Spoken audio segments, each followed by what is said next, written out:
Durante la pandemia, después de la pandemia, te fuiste a vivir a 9 de julio.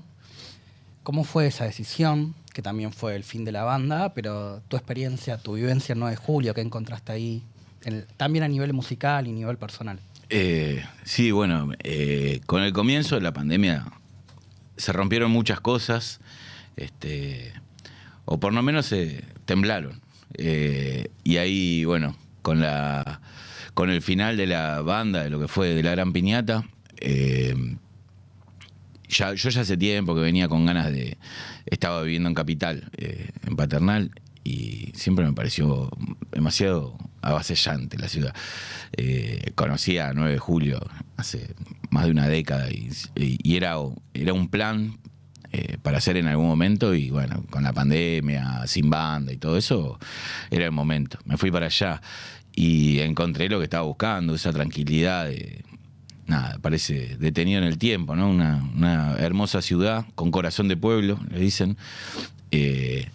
Y la tranquilidad esa de las puertas abiertas, las bicicletas afuera, la gente más amigable, ¿no? Y con eso, bueno, vinieron composiciones tanto desde lo musical como desde lo lírico. Quizá con esa... No sé si parsimonia, suena despectivo, pero sí con esa paz de pueblo, de ciudad con corazón de pueblo. Así que bueno, vinieron estas canciones. A mí me gusta creer que hacemos canciones por ahí con el espíritu del rock, alguna distorsión o algún solo de guitarra un poco más arriba, pero son canciones que se pueden tocar en piano, en guitarra, en un fogón. Cuando se paró la piñata, ¿vos tenías ganas de hacer otra cosa? ¿Querías frenar y volver? No, para mí la piñata era todo. Era mi proyecto de vida. No podía enfocar en otra cosa. Pero bueno, recién te decía, la pandemia vino un poco a hacer temblar todo, y lo que estaba un poco en duda se cayó como el Shenga, ¿viste? Bueno, y a reconstruir. De ahí también las primeras canciones de lo que después terminó siendo Dan Lluvia. Hablan un poco de eso, de reconstruir la casa y todo eso. Y bueno, sí, la pandemia hizo repensar un montón de cosas, y entre esas ciertas incomodidades que, bueno, como cualquier convivencia, la banda venía teniendo, así que era el momento de quemar las naves. ¿Y estuviste algún tiempo sin componer, sin hacer cosas? Sí, muchísimo. ¿Y qué sentías en ese momento? Un poco de alivio. Fue raro, pero al principio de la pandemia me rajé para 9 de julio, y así como guardé la guitarra en Paternal en el estuche, llegué a 9 de julio, la guardé en un placar y por años no la saqué, estaba medio quemado, ¿viste? Y me dediqué a cualquier otra cosa menos a hacer música. Laburé de albañil, pintor, electricista, de todo un poco. Carpintero y bueno, diseñador, después, que también me doy un poco de maña me gusta más la computadora, me siento muy cómodo, soy un bicho de computadora, así que empecé a laburar de nuevo de diseño, que también lo había hecho. La mayoría de los oficios los aprendí entre la escuela técnica y la banda, de hacer diseño, bueno, lo que es serigrafía, todo lo que tiene que ver con eso.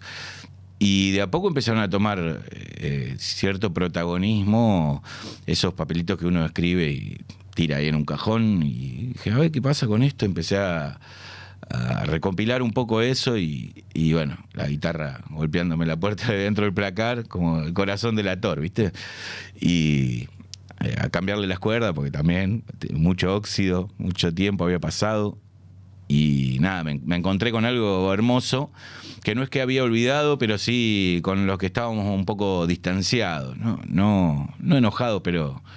Dolido. Dolido, claro. Después entendí que no era ahí, no era ese el dolor, no era con la música, ni con la guitarra, ni con el cuaderno, era conmigo mismo, ¿no? Por haber, caído en algo que me termina decepcionando. Como todos los amores, todo lo que se ama y decepciona, el primer enojo es hacia afuera, y después uno se da cuenta que siempre lo supo. La decepción es propia, es decir, yo sabía. Y sin embargo, pedaleé como un boludo un tiempo. Hubo muchísimas. La enorme mayoría fueron cosas buenísimas. Pero bueno, las malas, ya a cierta edad uno las vuelve inadmisibles, ¿no? Quiere o tiene esa utopía de que todo sea perfecto. En búsqueda de eso es que me fui, armé una banda nueva. Eso fue en los últimos años de La Piñata, ya cuando habían teloneado Los Caballeros, que también fue un gran hito. Sí, hermoso, por eso, la mayoría de las cosas fueron hermosas. Yo soy fanático de Los Caballeros.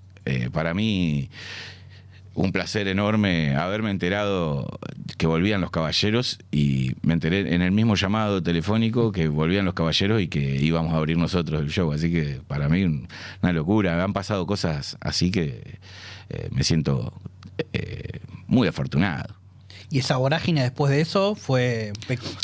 Tremendo, tremendo. Hubo muchísimos momentos como el de Los Caballeros, o bueno, recién hablábamos fuera del aire, del bombardeo del demo, ¿no? Y hay ciertos momentos bisagras que me pusieron en escenarios que no hubiera imaginado, como te digo. Yo ya, con el hecho de que vuelvan Los Caballeros, ya me visualizaba ahí saltando, pegado a la valla, ni hablar de estar tocando ahí en el Estadio Único, con ese sonido, y bueno, sabiendo que Los Caballeros andaban por ahí, poder hablar con ellos un rato, nada, todo lo que me hubiera podido imaginar me quedaba corto, ¿viste? Los sueños tienen las limitaciones propias de esa incredulidad. Y cuando estabas ahí, antes, ¿te cuidaste la voz de una manera particular ante esos No, soy muy malo o... para eso, soy muy malo para eso. No cuido como debería cuidar mi voz. Sí. Lo asumís, pero no haces nada. No. Ni tampoco el cuerpo. Yo ya sé que a esta edad hay que salir a correr, caminar, o andar más en bicicleta, ¿no? Soy muy vago. Me gusta... Bueno, volví a fumar hace un año, una pelotudez. No fumen, por Dios. Bueno, pero lo digo y no lo hago. ¿Y notás que ahora que volviste a fumar algo en la voz distinto a antes? Noto que me resfrío menos. No sé si tiene algo que ver. Pero bueno, sí, noto la falta de oxígeno, cantando. Justo yo había dejado de fumar en la grabación de El equilibrio entre los opuestos. Un mes antes de grabar ese disco había dejado de fumar y entré al estudio haciendo cosas que yo no sabía que podía hacer, ¿viste? Decir, bueno, vamos, 15 tomas, bueno, no sé qué, 10 horas de corrido cantando, y estaba como nuevo. No, ahora no puedo. Pero bueno. Te intentas hacer las cuentas 6 años más o menos, 7 sin fumar. No soy muy malo con la fecha. 2018, para mí todo pasó el año pasado o hace 30. Claro, la pandemia fue hace mucho y la vez hace poco. Claro. Quería preguntarte un poco sobre los finales, el final de la piñata. ¿Qué sentiste ante lo que pedía el público? No se separen, no sé, muestras de cariño que siempre estuvieron, sí, pero tal vez desde otro lado las viste. Claro, bueno, no, la muestra de cariño es tremendo, es infinita la devolución que hay desde el otro lado. Uno, cuando empieza a escribir o a por ahí a suponer que va a tener una banda que puede llegarle a alguien, no, al menos yo no me había imaginado que podría llegar tan lejos y a generar tanto. Por ahí muchísima gente tatuada, o que para quien la piñata significó más de lo que yo me hubiera imaginado. Y sí, siempre está el vuelvan. Una vuelta lo escuché decir en una nota a Bunbury, que en una conferencia le preguntaban por qué no volvían, ¿no? con la banda, y él dice, me parece medio desubicado, es como que yo adelante de tu nueva pareja te pregunte por qué no volvés con tu ex que me caía mejor. Bueno, un poco es eso. Yo hoy estoy muy feliz con mi banda, con Dan Lluvia, y no reniego en nada de la piñata. Tengo tatuaje y me haría otro. Para mí es la banda de mi vida. Marcó una época hermosa, de mi adolescencia hasta mi adultez, y me sigue marcando hoy día con los mensajes que recibo. Pero no volvería a tocar ahí, no volvería a ponerle energía a algo que, de hecho, hasta para mí cerró perfectamente, incluso sin... si lo hubiésemos planeado no hubiera salido. El disco en vivo que se grabó un 29 de febrero, una fecha muy importante para la banda, o que la gente le dio una trascendencia, porque hay un tema que menciona la fecha.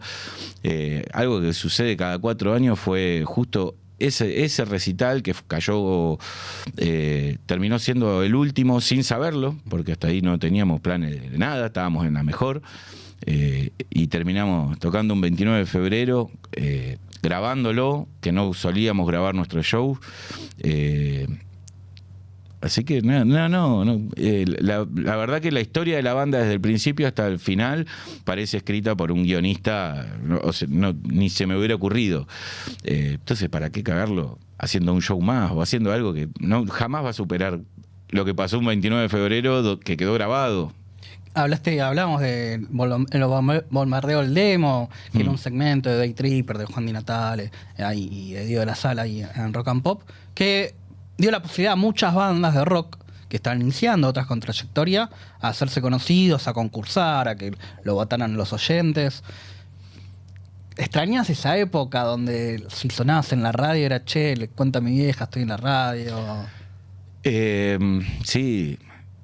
Hay cierta nostalgia, creo que en todo, hasta en salir a pegar afiche, que si me decís salir a pegar afiche te digo ni en pedo, me cago de frío, las manos mojadas y qué sé yo, pero siempre hay cierta nostalgia. Creo que a cualquier persona con lo que haya vivido viene adherida una nostalgia. A nosotros, nada, esto de ponernos a grabar cassette para difundir la banda, después los CD, cuando llegó ya la tecnología de la grabación del CD casera, sacar fotocopias y armar los libritos, qué sé yo, bueno, llamar a la radio para que pasen a tu propia banda haciéndote pasar por 10 personas distintas, ¿no? Lo del bombardeo del demo fue re loco, porque nosotros nos enteramos que estábamos concursando. No nos habíamos anotado nosotros, nos anotó alguien, no sabemos quién, y nos llega el comentario de que parecía que los votos estaban por sobre las otras bandas. Así que, y fue así, después terminamos ganando ese bombardeo del demo, sin ninguna intención de habernos anotado, que yo, encima era un programa que escuchaba mucho, y Day Tripper, qué lindo programa. Así que bueno, otra de las cosas que jamás me hubiera imaginado que pasara. Day Tripper lo escuchaba yendo al colegio al mediodía, en la radio, belleza. Y el bombardeo del demo los viernes, que bueno, después hizo programas, segmentos, fiestas. Yendo a Dan Lluvia, ¿en qué momento apareció el nombre? ¿Por qué se debe el nombre? Bueno, cuando me mudé a 9 de julio, yo ya venía escuchando, pasaba la mitad del tiempo, hace ahora 20 años, en 9 de julio, la mitad del año la pasaba allá. Y es una expresión que se usa mucho en las ciudades del interior, de lo de dan lluvia para el sábado, o qué sé yo. Cuando empezaron a tomar forma las canciones o los escritos con melodías, dije, pueden ser canciones, qué lindo que sería volver a armar una banda. Y empezó a sonar un poco en mi cabeza esta idea de rearmar algo y empezar a hacer música de nuevo en formato de banda. Se me ocurrió que el nombre podía estar bueno, y uno de los escritos habla de eso, que no salió en los 2 primeros EP, pero que se llama Dan Lluvia.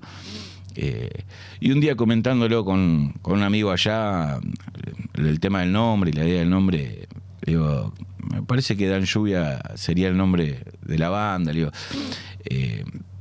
hay una palabra que hace muchísimos años viene retumbándome en la cabeza, que es petricor, que es el olor a la lluvia después de mucho tiempo, sobre la tierra seca o el asfalto. Y un poco esta banda venía a hacer eso, ¿no? A querer hacer florecer algo donde hacía rato, al menos para mí, no caía agua. Y haciéndole este comentario de Dan Lluvia, le digo, bueno, acá en el campo, ¿no? Es una bendición que den lluvia. Y Miguel me dice, en todo el mundo es bendición, acá por ahí lo vemos más inmediatamente, pero en las ciudades también, ¿no? Todos nos alimentamos de eso, así que bueno, creo que Dan Lluvia era un nombre que cerraba un poco esta idea de volver a armar una banda, de volver a regar la tierra que tanto me dio. ¿Desde cuándo empezaste a cranearlo con el nombre, con las canciones, con el EP, con los EPs? No, creo que un año antes sería 2023 más o menos por ahí, empecé a llamar y a convocar a los y la integrante de la banda, contándoles esto de que tenía algunas canciones, de que tenía idea de armar una banda y de que tenía ganas de salir a tocar de nuevo.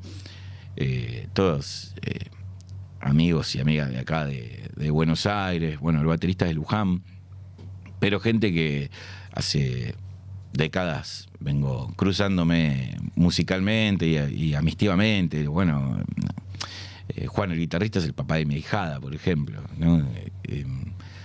Así que bueno, cuando se empezó a gestar esta idea de decir, bueno, a ver si lo podemos tocar en vivo, estas maquetas, se dio que sonó mejor de lo que yo suponía y ahí planteamos, bueno, estaría bueno grabarlo esto y estaría bueno salir a tocarlo.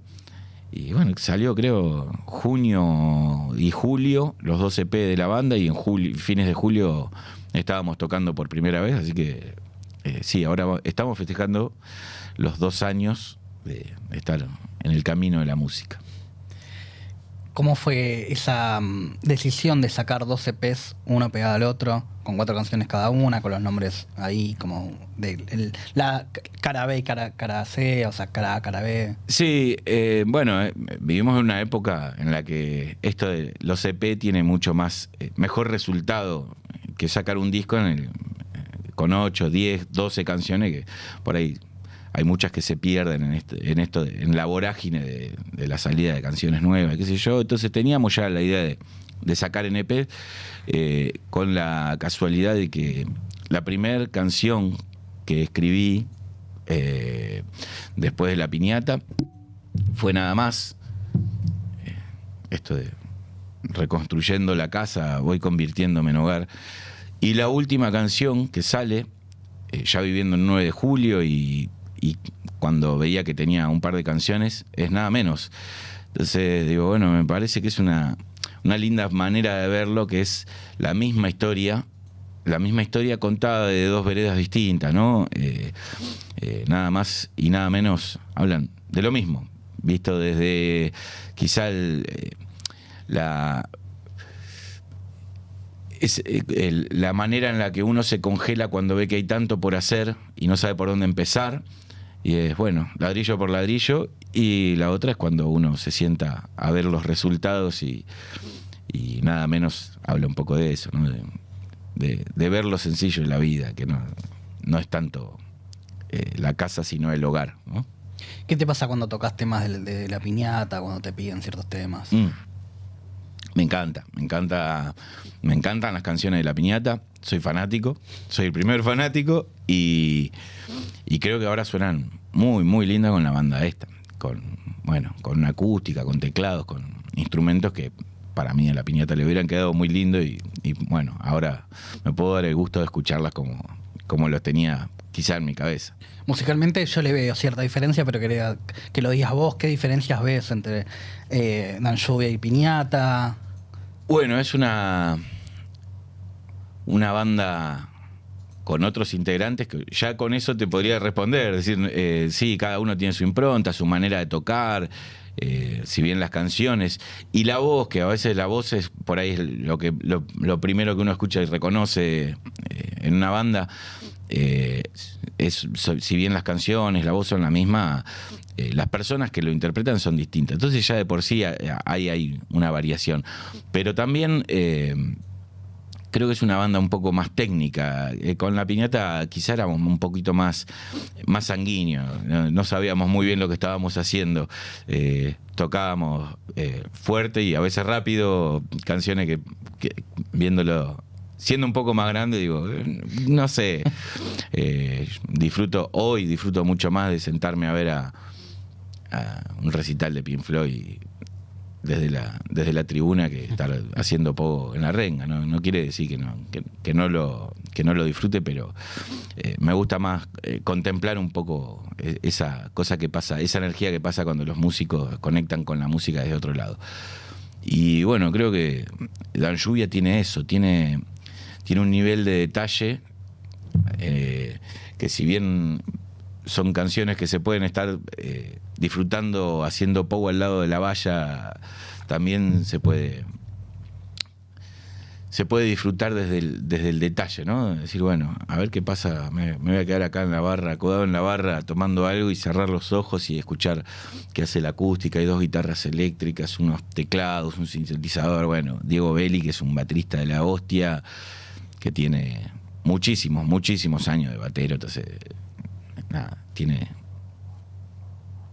No sé, suena distinto. Que sea más de un trío, o sea, que sea una banda. Claro. ¿Lo buscaste?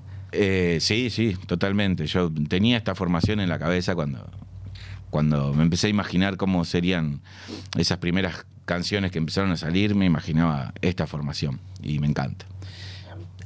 La presencia del bajo en la piñata es fuerte porque, bueno, terminaron en trío, entonces había que sostener algo. Ahora las 2 guitarras es otra, es como... Sí, te da un paisaje... Igual, bueno, a mí me interesa mucho toda la parte técnica y hasta te diría física del audio, ¿no? Entonces hay toda una búsqueda, incluso con la piñata también lo hacíamos. Yo tengo un timbre de voz bastante grave, entonces es complicado por ahí cuando hay un sonidista que no te conoce y sube las perillas, más o menos como cualquier banda, la voz se pierde entre el bajo y las guitarras, o los tones, o la chancha. Con la piñata, y después de mucho, Nico Persegui, el bajista, es técnico de grabación, de estudio, entonces tiene una data de otro planeta. Yo siempre dije, es para clavarle una bombilla en el cerebro y tomárselo, porque es una bestia. Y con él nos hemos pasado horas buscándole el espacio a cada instrumento, ¿no? Ecualización en la guitarra, que deje el espacio para el bombo, el bajo, para el redoblante, la guitarra, recortando ciertas frecuencias donde el redoblante tendría que resaltar. Y asimismo la guitarra, el tacho, el bombo y el bajo recortando ciertas frecuencias donde sentíamos que la voz pasaba un poco más al frente. Hay toda una búsqueda quizás más técnica. Y bueno, con Dan Lluvia también pasa lo mismo. Bueno, siempre, desde el día 1, el primer integrante de Dan Lluvia es Sherman, que es el sonidista, y era el sonidista de la piñata. Y bueno, hoy sonidista de Dan Lluvia. Entonces, con él sacamos más o menos esta idea de decir, bueno, que cada cosa ocupe su espacio. Y ahora con las 2 guitarras también, bueno, no solo verticalmente y a ver qué frecuencias ocupa cada uno, sino también horizontalmente. Es decir, bueno, esta guitarra va por ahí más de este lado, esta de acá, y la acústica un poquito más corrida para acá, y el teclado acompaña desde acá. Hay toda una búsqueda que, bueno, se recomienda ir a ver en vivo la banda. Te estás presentando muchas veces solo. ¿Cómo es llevar esas canciones de banda a vos solista ahí, bancártela, parado? Es flasherísimo. Yo era medio reacio a la idea de pararme solo con una guitarra. De hecho, mi timidez muchas veces me lo impide. Si vos decís, che, saca una guitarra en un fogón, no, ni en pedo, salgo corriendo. Pero... Y mis primeras pruebas fueron con una guitarra acústica, por esta cosa de que era más fogonero, y fracasé absolutamente con eso. No es lo mío. Le encontré, sí,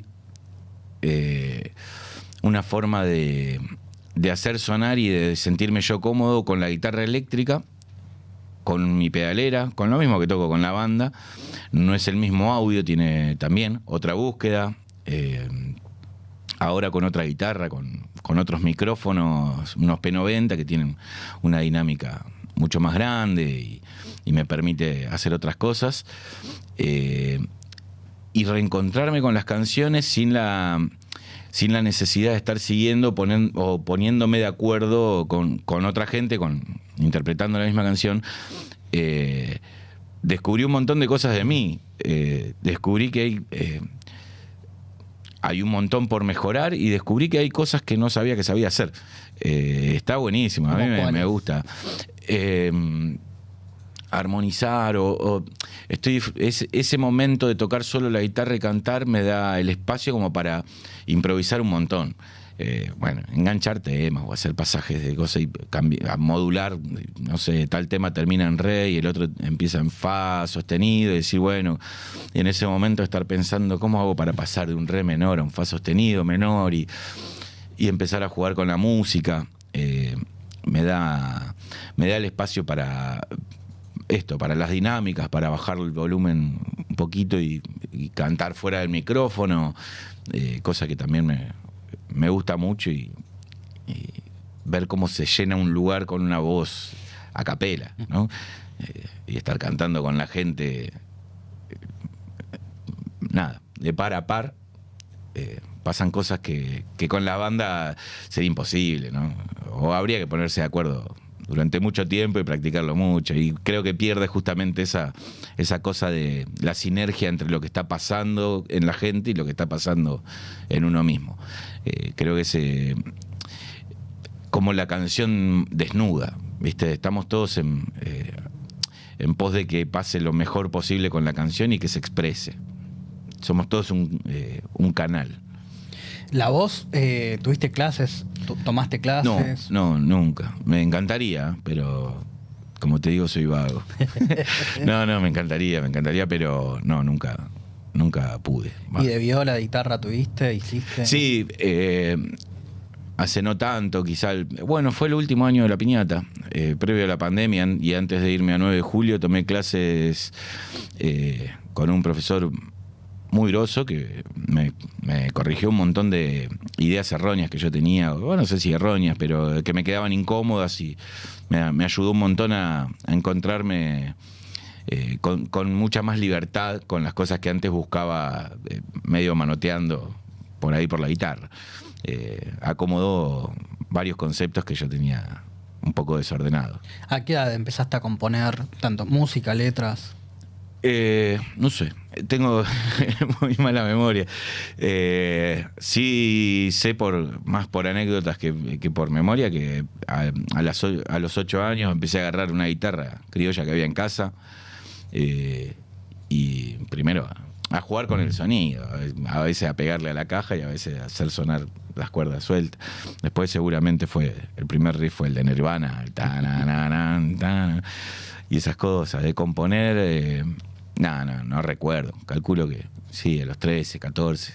Después tuvimos una banda con mi hermano de sangre y mi hermano del alma que se llamaba Carpacho, con la cual tocábamos canciones que hacíamos nosotros como podíamos y sin ningún conocimiento musical. Yo no sabía, hasta hace mucho no sé los nombres de los acordes. Entonces era como muy intuitivo todo. Y algunas de esas canciones todavía las tocábamos con la piñata y hoy las tocamos con Dan Lluvia. Sí, creo que a los 13, 14 años. A la hora de componer, de las letras, ¿ves que fuiste cambiando los años? No sé si temáticas, pero sí formas, métodos. No tengo un método. Ojalá tuviera, tendría quizás muchas más canciones. No tengo un método.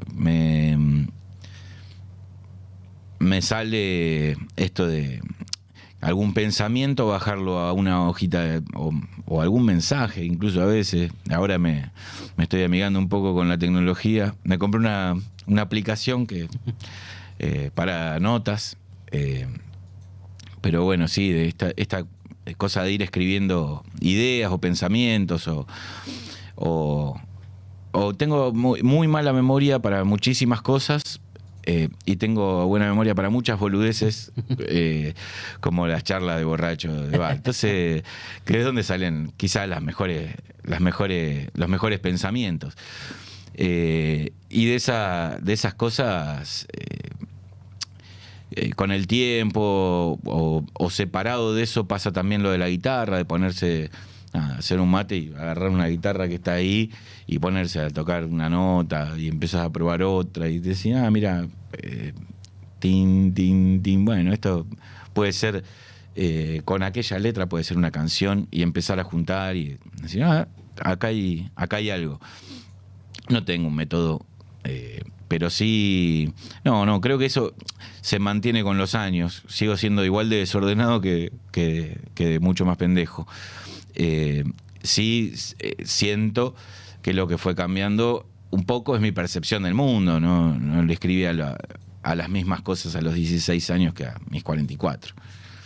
¿Ahora qué le escribís?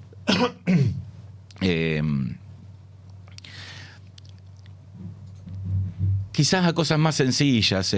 Para mí antes un desamor era el fin del mundo, a los 16, 18 años, y hoy entiendo que quizá equivocadamente, porque quizás sí lo sea, pero hoy lo veo como un aprendizaje, como un tropezón en esta historia que vamos escribiendo día a día. No sé, a las cosas más sencillas, como dice la canción Nada Menos, a sentir el otoño por primera vez, ¿no? A abrirse a esto de mirar el mundo todos los días con ojos de niño, buscando a ver qué nos sorprende. En todos lados está el milagro, creo yo. Hay que aprender a sacarle esta cosa. Creo que hemos perdido la capacidad de sorpresa, la capacidad de asombro en cosas que no son naturales que sucedan. Bueno, recién te decía lo de los caballeros, haber conocido a un ídolo para mí como Tabaré Cardoso, y cosas que uno va naturalizando, quizá. Absolutamente convencido, digo, que las naturaliza erróneamente, porque son las cosas que vale la pena mirar. Entonces, bueno, con esta cosa de levantarse todos los días pensando con qué me voy a dejar sorprender hoy, o qué cosa que hasta ayer no le daba pelota, hoy me va a sorprender y me va a maravillar. Vivimos en un mundo maravilloso, lleno de gente de mierda que lo arruina, que trata de arruinarlo todos los días, pero el mundo es maravilloso. Hay una palabra que detesto, que es resiliencia, pero el concepto es el que vale. ¿Cómo te llevas con eso de intentar levantarse? También odio esa palabra, pero bueno, sí, la verdad que sintetiza muchísimo esa sensación de como dijo Charlie, como es después de la última cagada piña estaba el éxito. Creo que hay... Me llevo bien con esta idea de seguir intentando. Siempre hay una mejilla más para poner. Y estoy convencido de que el éxito está siempre después del último fracaso. Sos una persona que tiene fe. No de un Dios, sí. sino de... No soy creyente, pero soy un tipo con bastante fe. Sí, creo que o quizás sí, este optimismo de creer que si uno se rodea de buena gente y de buenas ideas y de buenas intenciones, tienen que pasar cosas buenas. ¿De chico eras igual o...? No. No, bueno, eso es una de las cosas que me han cambiado la percepción del mundo, conocer gente buena e ir filtrando gente que quizás no va. Siempre fui muy tímido, muy introspectivo, entonces mi infancia y mi adolescencia era una pieza encerrado con una computadora y creyendo que el mundo era una verga. Hoy quizá estoy un poco más lejos de esa idea. No sé si tanto, pero sí que está lleno de maravillas y que valen la pena. ¿Cómo es tener este optimismo, esta fe, en un contexto social donde todo te lleva para atrás, todo te dice, che, yo no llego al 20 del mes? Hacer música también, ir a recitales también al público le cuesta. Sí. O tal vez otro directamente prefiere ir a mega recitales y después quejarse porque Fito no toca lo que yo quiero. Claro. Soy optimista, no ingenuo, ¿no? Yo entiendo que hay ciertos enojos que hay que tener. Hay una indignación que merece la pena. Y que quizá hay que regarla, quizá hay que estarle encima, porque bueno, siempre hay alguna distracción. Ahora es el Mundial, antes era los domingos los partidos de fútbol.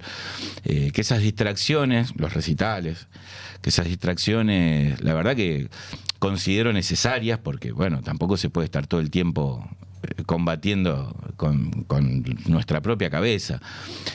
Pero cuando la vida y lo cotidiano pasa a ser distracción, uno se olvida de las cosas importantes, que es que no todos estamos bien, y eso me parece fundamental, y es algo que noto que cada vez se va perdiendo más, la empatía, ¿no? Esta idea de, bueno, o yo voto porque me sirve más esto que aquello, o yo hago esto porque me sirve más que lo que estaba antes, o lo que fuere, sin pensar en que hay gente que no tiene el resto, que sí, unos años de malaria a cierta gente le implica no poder cambiar la camioneta, y a otra significa tener que elegir entre medicamentos o comida. Entonces me parece que esa es la información que hay que escuchar, y de esa gente sobre todo. Después yo no me puedo quejar de nada, tengo pilcha, tengo amigos que les sobra una campera y me la regalan. A mí no paso el frío que pasa esa gente. Entonces me parece que hay que prestar atención a la gente para la que sí es urgente decir algo. Hace un mes y unos días falleció el Indio. ¿Cómo te afectó eso? Muchísimo más de lo que esperaba. Sí, soy un fan, entre comillas, creo que como la mayoría de los argentinos, pero no soy de esos fanáticos que no llevo un tatuaje ni del Indio ni de Los Redondos, me encantan, me parece la banda más grande que ha dado el país, y el Indio puntualmente uno de los artistas que más ha llegado, que más ha sabido llegar transversalmente a un montón de clases. Una pérdida tremenda, sin duda. A nivel simbólico, creo que un gran cimbronazo para los que vivimos del arte, no en cuestiones económicas, sino aquellos que respiramos todo el día música, o estamos mirando qué pasa con ciertas sensibilidades, porque era sin duda el faro del tren, el Indio, por lo menos para mí. Pero bueno, dejó una obra que va a seguir haciendo ruido por muchos años. Hay que seguir analizando y sacando de ahí información, porque hay un montón de cosas todavía. ¿Cómo te llevas con el fraseo en las canciones largas, letras largas o fraseos largos? ¿En qué sentido? Que muchas de tus canciones tienen oraciones, frases largas, que a comparación de otras bandas es... La síntesis. Sí. No, qué sé yo. Me gustaría tener el poder de síntesis de decir, vivir solo cuesta vida. Pero bueno, también ya alguien lo hizo. Y a veces ese poder de síntesis, por lo menos a mí, en mi forma de escribir, quizá le saca un poco la posibilidad de explayarse un poco más. No es copiada, pero hay una frase de La Piñata que dice básicamente algo similar a lo de vivir solo cuesta vida, que es de un tema que se llama Lunar, que dice: vivir más no es cuestión de tiempo, es cuestión de vivir más y hacerse cargo. La síntesis se fue al carajo, y la gente que se tatúa esas frases me putea mucho, pero creo que dice algo distinto, desde ya que dice algo distinto, y habla también no solo de esto de decir, bueno, voy a llegar a viejo y qué sé yo, sino que, bueno, no sé hasta dónde voy a llegar, pero voy a hacer que valga la pena, voy a vivir más. Y eso me parece que quizá con síntesis no se hubiese llegado. ¿Cuál fue el tatuaje que más te llamó la atención en estos años? Una cara mía. Alguien se tatuó una cara. ¿Qué parte del cuerpo? Acá atrás, arriba del ojete. Sí, una cara, no, jamás me imaginé. Demasiada responsabilidad, y mira que una cara como la mía, no sé, para mí una mala elección de tatuaje, pero bueno, cada uno. Después frases, muchísimas frases, y logo de la banda, tanto de La Piñata como de Dan Lluvia. Y eso es una de las cosas que más me llama la atención, que la gente no solo elija una frase o o algún dibujito de un disco, lo que fuere, sino el logo de una banda, porque tiene cierta implicancia como decir, bueno, acepto todo lo que hizo la banda y todo lo que va a hacer. Tanto me gusta que pongo las manos en el fuego por esto. A mí me parece de otro planeta. ¿Vos tuviste algo que ver con los diseños de ambos logos? De ambos Sí, logos? sí, con los dos. Mi primer diseño con una computadora fue el logo de la piñata. Laburaba en una gráfica en Berazategui de cadete y usaba una máquina para enumerar unos tickets y esas cosas. Y le empecé a hinchar las pelotas al diseñador de ahí, así, ¿qué hiciste ahí? ¿Cómo hiciste aquello? No sé qué, y empecé a aprender a armar un circulito, primero en el Corel, y después, bueno, pasando ya al Illustrator y cosas un poquito más, herramientas un poquito más profesionales, y mi primer diseño fue el logo de la piñata. Imagino que habiéndolo hecho en ese contexto, ver tatuajes de esos diseños. Claro, ¿no? Una locura, pero similar y distinto son las canciones. Algunas frases nacen, qué sé yo, enjuagándose en la ducha. Y vos decís, y eso termina siendo un tatuaje. Bueno, creo que la ingenuidad del que hace algo que no sabe dónde termina, sea lo que sea, un dibujito como termina siendo un logo, o una canción, o una frase que para muchos es inspiradora. ¿Te pasa días, meses que no encontrás palabras para decir y no sé si las buscas en algún lado? Muchísimo. La mayoría de las veces no encuentro palabras para decir lo que pienso, porque tampoco sé muy bien lo que pienso. Le doy vueltas muchísimo a cualquier asunto. Debato mucho conmigo mismo, que la mayoría de las veces no estoy de acuerdo conmigo mismo. Entonces busco en terceros, y sobre todo en esas noches de la que poco se espera, espero mucho. Porque, bueno, qué sé yo, también como que esa...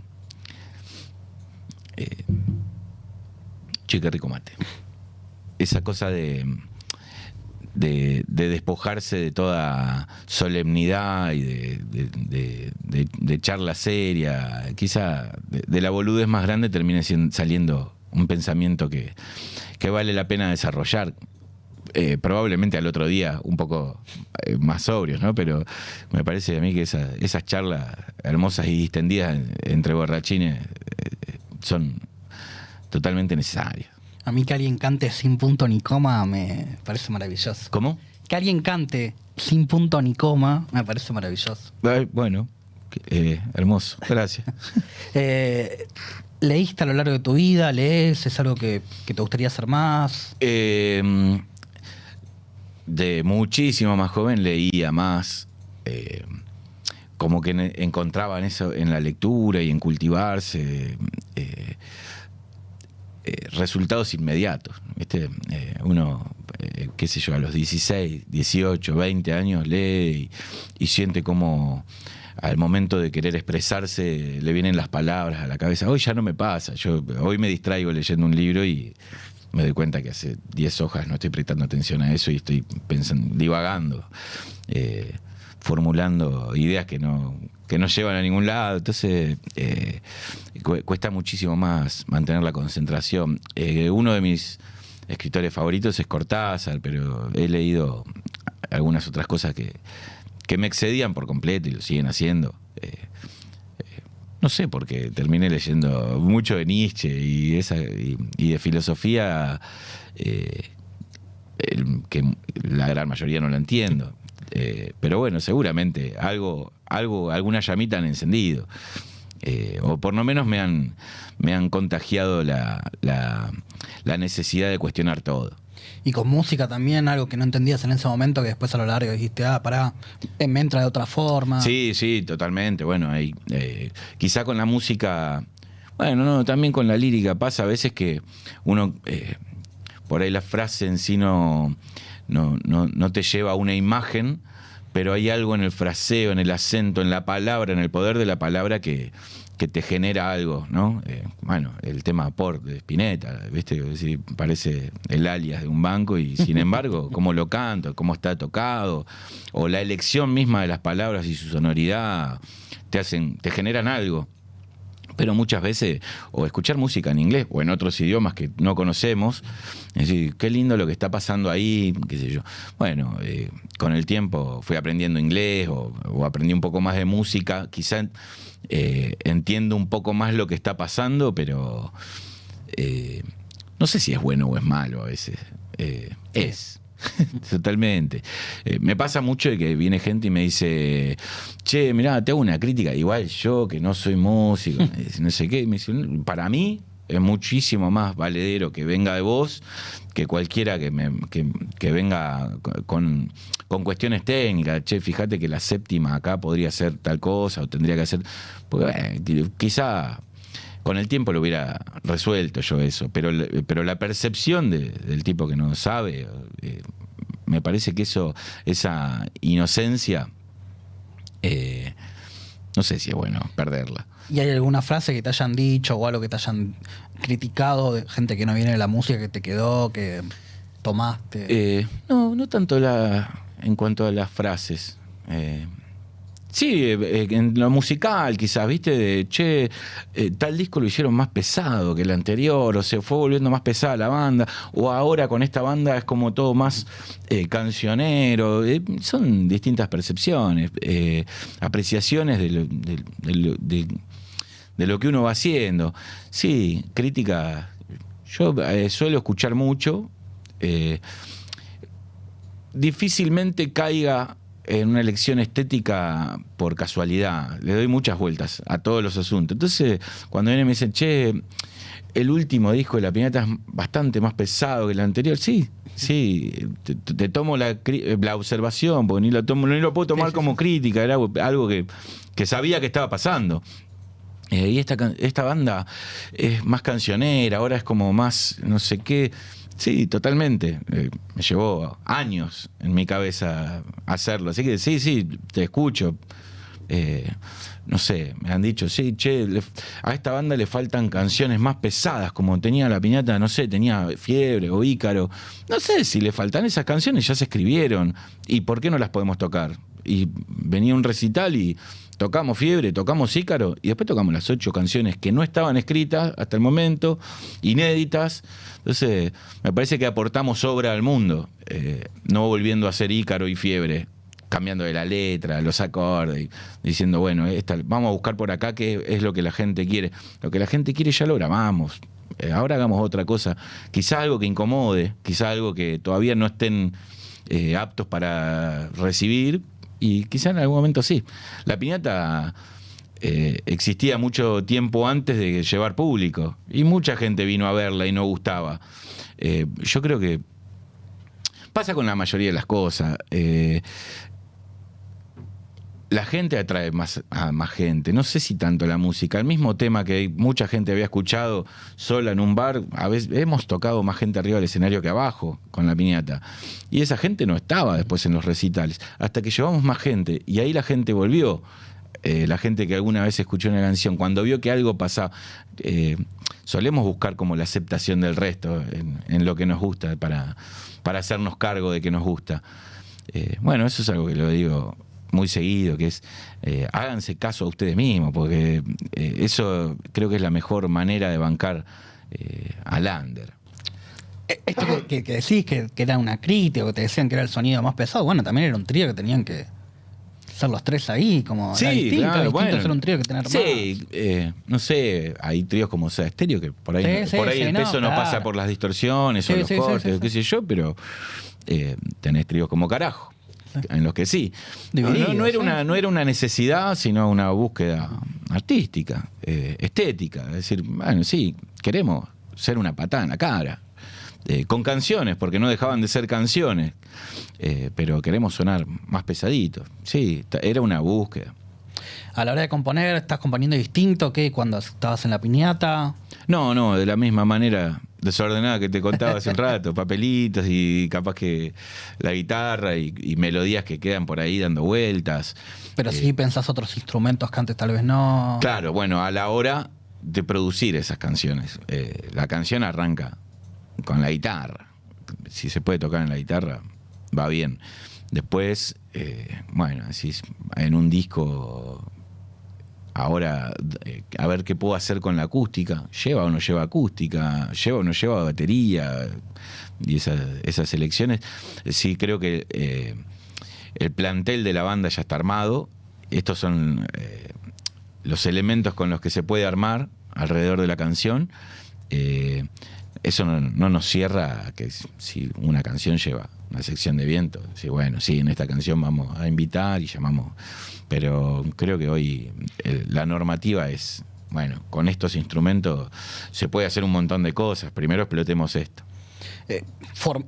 ¿Funcionan como una banda? ¿Funcionan como ellos te acompañan a vos? ¿O es como, che, yo tengo estas canciones? Bueno, hasta ahora yo estaba viviendo en 9 de julio, así que una forma muy atípica de tener una banda a 300 kilómetros del resto de los integrantes. Entonces funcionábamos muchísimo por mensaje. Por lo general yo escribo una canción, la toco con la guitarra, cuando digo, bueno, sí, me gusta o no me desagrada tanto, me parece que tiene potencial, lo que fuere, empiezo a hacer una maqueta en la computadora. Yo en eso soy bastante nerd, me armo una batería, le armo el bajo, le armo las teclas, empiezo a grabar y me gusta ya llevar una versión muy cerrada de lo que es la canción final. Pero bueno, ahora justamente el sábado ensayamos y empezamos ya a ensayar las canciones nuevas y donde yo metí un solo de alguna manera o con mis shades o con mi imaginación, con mis limitaciones, agarra a Juan y lo hace volar. Y así con cada uno, ¿no? ¿Pensás también en canciones, che, esta yo la defiendo solo bien o paso cuando sucedan? No, cuando suceda. Hay muchas canciones de Dan Lluvia y muchas de La Piñata que yo no las puedo tocar solo o que pierden la identidad, qué sé yo. Para mí, por decirte algo, hay una canción que se llama Algún Día de La Gran Piñata que pasa mucho por lo musical, por cómo está compuesta, cómo está arreglada, cómo está producida. Sí, la hemos tocado en vivo, en esta cosa de solista, de salir con la guitarra, por lo general con algún invitado haciendo alguna otra parte, pero esa canción es para una banda. Tiene un montón de detalles y capas de información que se pierden. Y me parece que, qué sé yo, una de las partes más importantes de esa canción es el solo de guitarra. Y con una criolla, nada, metete la criolla. Musicalmente, ahora, ¿qué te está nutriendo? ¿Qué decís, che, este sonido está bueno? Bueno, quizá un poco cerrado, pero yo siempre vuelvo a Pink Floyd. Me encanta Pink Floyd. Me parece una banda que, bueno, lo que decíamos recién de Lin, son artistas que han dejado una obra de la que todavía se puede sacar un montón de información. Rick Wright, el tecladista de Pink Floyd, me parece uno de los tipos más maravillosos que han hecho música. No solo desde el arreglo, desde los acordes, desde la tocada, desde la idea, sino en todo lo demás de esto que te decía, que me interesa mucho la física o la información un poco más en profundidad de lo que hace la música, de lo que genera, dónde vibra cada cosa. Un tipo que armaba con sintetizadores, valga la redundancia, sintetizaba sonidos. Entonces tenía que saber de ondas, de frecuencia, de amplitud, bueno, moduladores, filtros para generar un sonido que hoy escuchamos. Bueno, la mayoría de los teclados hoy ya vienen con los presets o incluso ya ni siquiera teclados, los plugins, donde vos tenés todos los presets que el tipo, con más o menos las perillas donde el tipo ahí grabó tal solo, qué sé yo, pero eso de generar un sonido desde cero me parece fascinante. ¿Qué te hace bajar, tranquilizarte después del día, de ver lo que pasa? Bueno, ahora estoy en una etapa en la que me abro un vinito, me cocino algo, me pongo Pink Floyd. Eso, es dejar algo que conozca, quizá lo que no le tenga que prestar tanta atención, algo que pueda entrar por un oído y salir por el otro, como se suele decir, y acomodar un poco los pensamientos del día, de la semana. ¿Qué te pasa cuando hay gente que hace eso con tu música? No lo había pensado. ¿Habrá gente haciendo eso? Pero se puede escuchar en un colectivo, en la calle, en un recital. Claro. Con una pareja, solo. No. Flasherísimo. Es una locura que algo que nació, como decíamos recién, de la ingenuidad, decir, bueno, algo que, a ver, que más o menos me conforme o que no me parezca tan detestable, termine siendo algo que hasta en algún punto me gusta, ni hablar, decir, a alguien le fascina esto. Es una locura. Sí, porque hay diferente gente te tatúa. Sí, y otra gente claramente, te escucha, claramente. Che, está bueno y cambia. No, me parece una locura. Las vueltas de la vida y las maravillas esas de las que hablábamos antes. Cómo cada uno percibe el milagro o la maravilla en distintas cosas. ¿Cómo te llevas con la existencia de la inteligencia artificial, sabiendo que hay músicos que hacen música, letras? Me parece una gran herramienta. Me parece una herramienta muy interesante. Pero bueno, ahí entra un poco también en la de Papo, ¿viste? No sé, agarrar una guitarra. A mí me gustan más otras cosas, ¿no?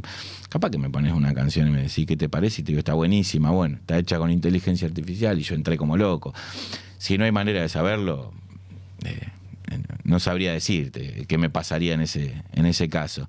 Pero un poco los que hacemos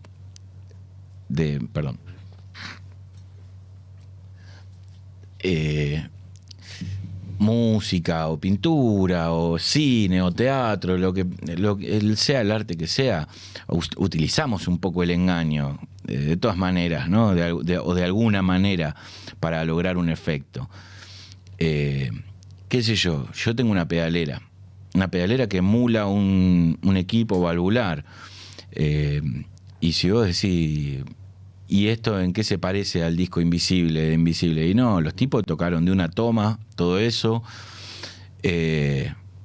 algo que yo no podría tocar ni aunque me dé 10 horas delante de una computadora grabando tomas y tomas y tomas, capaz que no lo podrías generar jamás.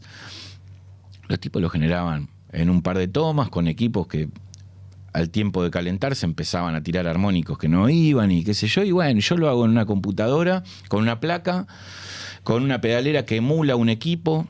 Entonces estamos todos un poco haciendo trampa. No sé, si la inteligencia artificial, si alguien sabe escribir el prompt que a mí me emocione, lo aplaudo. Otra vuelta escuchaba también a una banda en un festival hablando mal de otras bandas que usaban pistas y decir, nosotros tocamos de verdad y no sé qué, que esto, el otro, y empezaba la guitarra, una Les Paul adelante de un Marshall haciendo buenísimo lo que pasaba, me pareció interesante, pero después me pareció interesante también cuestionar eso y decir, ¿estás tocando de verdad o estás poniendo una pastilla magnética delante de un equipo valvular que no sé qué? Digo, hay un montón de cosas pasando en el medio que están siendo funcionales a la manera de que vos en la que vos me estás engañando, ¿sí? No pretendo que corras el telón y ver el truco, ahí donde se pierde la magia, pero no sé si da para matar a los demás magos. Bueno, entonces me parece a mí que, qué sé yo, si alguien usa pistas para que algo que el bajo no alcanzaría a hacerte sonar o que cierta desprolijidad para apoyar ciertas notas o instrumentos que decís, bueno, sería un embole llevar una orquesta sinfónica, lo ponemos en pista y tocamos arriba. Si está en pos de generarte o de movilizar cierta sensibilidad. A mí me parece perfecto. Qué sé yo, esta banda que te decía con la Les Paul adelante. Y a ver qué pasa. Yo te doy una guitarra criolla y rompela. Haceme llorar, loco. Me lo hace, porque ahí eso es tocar de verdad. ¿Qué es tocar de verdad? ¿Dónde empieza y dónde termina la tecnología en pos de generar una sensación? No sé, para mí es todo válido. Yo soy un poco más antiguado, no soy tanto del prompt. Me parece que el cuaderno y la guitarra todavía tiene mucho jugo para sacarle. ¿Sos de buscar sinónimos en el diccionario y esas cosas? No soy de leer y no soy mucho de la palabra. Son las que ya me sé. Son las que salen. Y sí, me aprendo. Hoy aprendí a venir acá y probablemente haya borrado algunas palabras. Bueno, probablemente la próxima cosa me haga olvidarme cómo era para llegar acá y tenga que usar el Waze. Estamos en julio de 2026. ¿Cómo sigue el año para Dan Lluvia? Más allá del festejo de los 2 años, ¿están juntándose a maquetear, a grabar algo? Sí, ahora estamos viendo qué pasa con las maquetas y con estas canciones nuevas, tocándolas juntos por primeras veces, así que nada, descubriendo que en todo eso, que hay un montón de información y un montón de cosas para hacer, es potable y que es descartable. Y ahora viene una hermosa etapa en la que las canciones empiezan a formarse arriba de sí mismas y a tomar altura, a excedernos. Y bueno, después será entrar al estudio, grabarlas y esperar que gusten. ¿Un disco, un EP? Hasta el momento tenemos 7 canciones, no sabemos si EP, si vamos a llegar a sacar un disco, si sale entero, saldrán las canciones sueltas. No sé de qué manera lo sacaremos al mundo. No lo hemos pensado todavía. ¿Hay alguna frase que hace años te venga acompañando y no la podés volcar? ¿Un concepto, un pensamiento? Como, esto necesito escribir, pero no... Ahora, bajo presión, claro, no me voy a acordar nunca. No, pero tal vez te pasó que, esta letra la pude hacer después de muchos años. Probablemente cosas que he empezado y que digo en algún momento terminaré, quedan en un cajón y nunca se terminan. El otro día me dijeron, no sé si fue Paul McCartney que dijo que las canciones hay que terminarlas el día que se empiezan, porque si no se terminan nunca. No sé si lo dijo él, pero estoy recontra de acuerdo. Y me suele pasar muy seguido de que digo, bueno, hasta acá llegué, hoy estoy quemado, mañana termino, y termina no pasando nunca eso. Bueno, pasa con las canciones de La Piñata que no están terminadas porque la están haciendo de otra forma. Claro, bueno, en sí, claro, la canción nunca se termina, se suelta también. No sé quién lo dijo, pero también estoy de acuerdo. Hoy estoy de acuerdo con un montón de gente. Sí, se sueltan. Entonces decís, bueno, hasta acá y es lo que podemos hacer hasta hoy, lo grabamos y que salga al mundo. Y después, con el tiempo, incluso a medida que nosotros vayamos cambiando como personas, las canciones también irán cambiando. Panther, muchas gracias por la charla. Por favor, gracias a ustedes acá.